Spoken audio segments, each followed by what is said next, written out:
योगी आदित्यनाथ ने ये कहा कि भाई जैसे हम किसी को मिलते हैं तो राम राम कहते हैं, वैसे ही अगर कोई आतंकवादी मिले तो उसे हम राम नाम सत्या भी करना जानते हैं। तो हम राम को ही लाते नहीं है, सुरक्षा के लिए खतरा जो बनता है उसका राम नाम सत्य भी करवा देते हैं। ये कहा जाता था कि जी दहशतगर्दी हो रही है हमारी तरफ और ऐसा नहीं होना चाहिए, लेकिन अब उन्होंने ये कहा है कि हम अंदर घुस के मारेंगे। इसी तरह इजराइल भी करता है ये। योगी आदित्यनाथ ने अपराधियों के लिए कड़ा संदेश दिया। योगी आदित्यनाथ ने कहा कि हम राम को लाते ही नहीं हैं, सुरक्षा के लिए जो खतरा बनता है उसका राम नाम सत्य भी करवा देते हैं। ये पाकिस्तान के खिलाफ ऐसे ऐसे जहर उगलता है कि वो लोग भी हैरान हो जाते हैं, यकीन जानिए, जो पाकिस्तान को पसंद नहीं करते। तो आप जनाब आपको लगता है इंडिया किसी के ऑर्डर को मानता है? अभी रिसेंटली उन्होंने अमेरिका को वार्न किया था, उन्होंने कहा हमारे इंटरनल मैटर में इंटरफेयर ना करो। वो कहते हैं कि माली बहरान की वजह से हम उस्तातिज़ा की तनख्वाहें अदा नहीं कर पा रहे। हुकूमत भी जानती है कि हमने बढ़ चढ़ के करवाई है, सिर्फ इंडिया में नहीं करवाई। अमेरिका में जो हमले हुए हैं 2-3 9/11 से पहले, और 9/11 वाला बेस जो है वो पेशावर में ही था ना, तो ये सारा बदमाशी यहाँ पे होती रही है। आप जानते हैं चीमा साहब योगी है, वो उनका कोई फैमिली है नहीं, अब भी वो मिनिमम से मिनिमम सरकारी चीजों का इस्तेमाल करते हैं। जैसे मिलते हैं ना वो हिंदू आपस में, जब मिलते हैं वो कहते हैं राम राम, वो कहते हैं अगर कोई दहशतगर्द होगा जिसे वो आतंकवादी कहते हैं उसे हम राम राम सत्य भी करेंगे। उन्होंने ये कहा कि हम कोई भी ऐसी दहशतगर्दी अगर हमारे मुल्क में होती है और दहशतगर्दी करके कोई कार्रवाई करके भागता है और पाकिस्तान जाता है, हम पाकिस्तान के अंदर घुस के वहां पर मारेंगे। उस वक्त इंडिया में कुछ नहीं था, सारा कुछ पाकिस्तान में बढ़ रहा था, आप दुनिया के टॉप ममालिक में थे। आदित्यनाथ साहब, मैंने वैसे सुना है, पाकिस्तान की मैं बात कर रहा हूँ यार, बड़े मतलब खतरनाक किस्म के आदमी। कुछ लोग नहीं बल्कि बहुत सारे लोग कह रहे हैं कि अभी मोदी जी के बाद जब नेक्स्ट प्राइम मिनिस्टर आएगा तो वो आदित्यनाथ यानी योगी जो नाथ साहब हैं ये बनेंगे। उनके बारे में जो मशहूर है, मतलब he says it, he does it, he goes for that. नमस्कार दोस्तों, वैसे तो हम सब जानते हैं कि जो भारत में अभी रूलिंग पार्टी है वो बीजेपी की है, और बीजेपी जो है अपने सॉलिड नेताओं की वजह से भी फेमस है।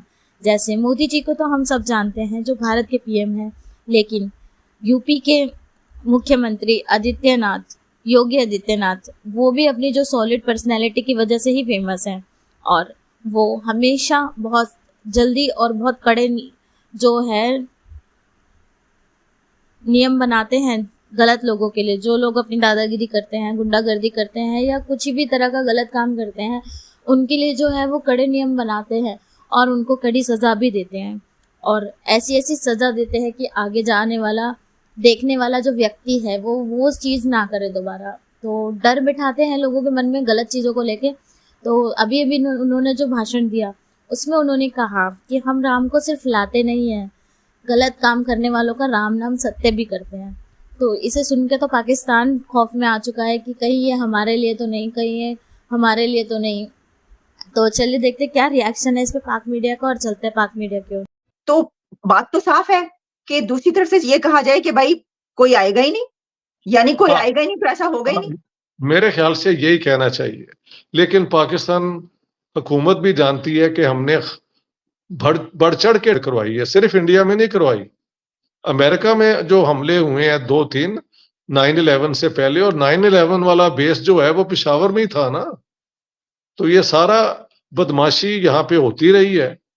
और इन्होंने कश्मीर के अंदर, इंडियन कश्मीर के अंदर बेतहाशा इसके सब, मुझे याद है जुम्मे के वो जो होती थी नमाज, उसके बाद वो पड़े होते थे, वो गल्ला कहते हैं, एक लश्कर तैयबा का, एक जैश मोहम्मद का, एक हरकतुल मुजाहिदीन। वो बदमाशी का दौर जो था उसका कोई जीरो भी फायदा पाकिस्तान को नहीं हुआ। दुनिया में बदनामी हो गई हमारी, लेकिन इंडिया तब भी वो पुरानी डगर पे चल रहा था कि हम डिप्लोमेटिकली कन्फ्रंट करेंगे, हम दुनिया में बताएंगे, ये देखें क्या करते हैं। मेरे ख्याल से अब वो समझते हैं कि they are a regional power who would see to it कि अगर कोई टेररिज्म करता है तो वो बच के ना जाए। ठीक, वेदर दिस इज गुड और बैड आई डोंट नो, लेकिन ये चेंज ऑफ एटीट्यूड तो इंडिया का है। आई एम नॉट सरप्राइज्ड, क्योंकि तंग आमद व जंग आमद, समझ गए आप। तो कोई भी मुल्क जो है वो अपनी सॉवरेंटी को वायलेट नहीं होने देता अगर उसके बस में हो। वो दौर इंडिया का गुजर गया है। अब इंडिया एक पावर है जो पाकिस्तान भी जानता है कि है। तो देखने में ये एक अग्रेसिव स्टेटमेंट है इंडिया की तरफ से, लेकिन जिस कॉन्टेक्स्ट में बात हो रही है वो तो ये है कि हमने बहुत करवाई। तब तक तो इंडिया चुप रहा जब उनके पास शायद ये दुनिया में वो क्लाउड नहीं था, उनके पास इतनी मिलिट्री पावर नहीं थी, ये नहीं थी, वो नहीं थी। Now they feel if you do will come after you. So that's अच्छा डॉक्टर साहब, हाँ जी जी प्राइम मिनिस्टर शहबाज शरीफ जो है सऊदी अरेबिया गए हैं, 3 दिन के दौरे पर हैं। तो वैसे तो उम्रा किया उन्होंने, उम्रे पे गए हैं, और जो रमजान के महीने में आपको पता है सारे रूलर्स जो हैं पाकिस्तान के वो जाते हैं इस तरीके से। तो बात यह है कि वो कोई पैसे वैसे का भी मामला होगा, क्योंकि ये तो हो नहीं सकता जो हालात वाक़या वो खुद कहते हैं जहां जाता हूं उन्हें पता चल जाता है कि मैं मांगने आया हूँ। तो एक तो ये कि आपको लगता है कि पैसा वैसा वहां से मिलेगा, और क्या अगर वो कंप्लेन करेंगे मोहम्मद बिन सलमान MBS को इंडिया की कि जी ये हमारे साथ हमारा साथ दें इंडिया के खिलाफ, तो MBS कुछ बोलेंगे या कोई भी कुछ बोलेगा इसके ऊपर? नहीं, दुनिया में कोई भी नहीं बोलेगा। इंडिया ने जो कहा है वो ये है ना कि आप अगर हमारे मुल्क में आके टेररिज्म करवाएंगे तो हम उन टेररिस्टों के पीछे आएंगे। इंडिया वालों ने ये कहा है कि भाई जो भी दहशतगर्द होंगे, हम जैसे मिलते हैं ना, वो हिंदू आपस में जब मिलते हैं वो कहते हैं राम राम, वो कहते हैं अगर कोई दहशतगर्द होगा जिसे वो आतंकवादी कहते हैं उसे हम राम राम सत्य भी करेंगे। यानी उन्होंने ये कहा कि हम इसके ऊपर कोई टॉलरेंस नहीं, कोई चीज नहीं। देखो पाकिस्तान अगर अपने मुफादात के लिए हर चीज कर सकते हैं तो इंडिया को हम इस चीज पे टारगेट नहीं कर सकते।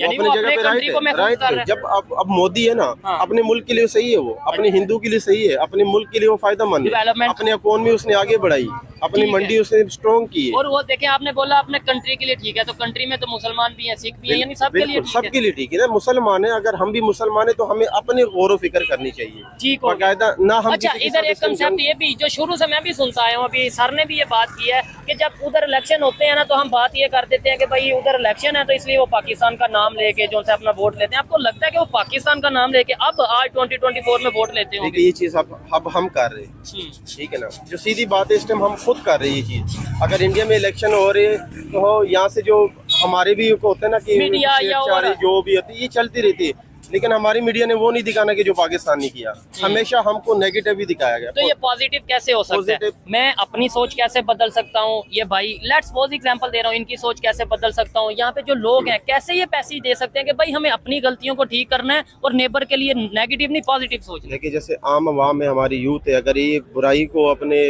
एक्सपोज कर रही है और यकीन दिलानी करते हैं, तो हमारे बड़े जो सियासतदान है वो भी अगर इस चीज को करे ना, ठीक है, इस चीज मान लेके हाँ भाई मिस्टेक हुई है लेकिन आइंदा नहीं करेंगे। लेकिन इसके ऊपर कोई एक सर्कल बनाए कि इसको ठीक कैसे करना है, लोगों के साथ ताल्लुकात कैसे बनाने। ठीक है। अच्छा अंकल जी सर आप भी ये कह रहे थे कि भाई कहीं ना कहीं जैसे कारगिल का आपने जिक्र किया या उससे पहले हमने कहीं ना कहीं मिस्टेक्स की हैं, ये भाई भी ये कह रहे हैं कहीं ना कहीं मिस्टेक्स हमसे हुई हैं। देखो जी अफगानिस्तान जो है उसको बनवाने वाला कौन है? मतलब अगर वहाँ पे तालिबान को बनाने वाला था ज़िया।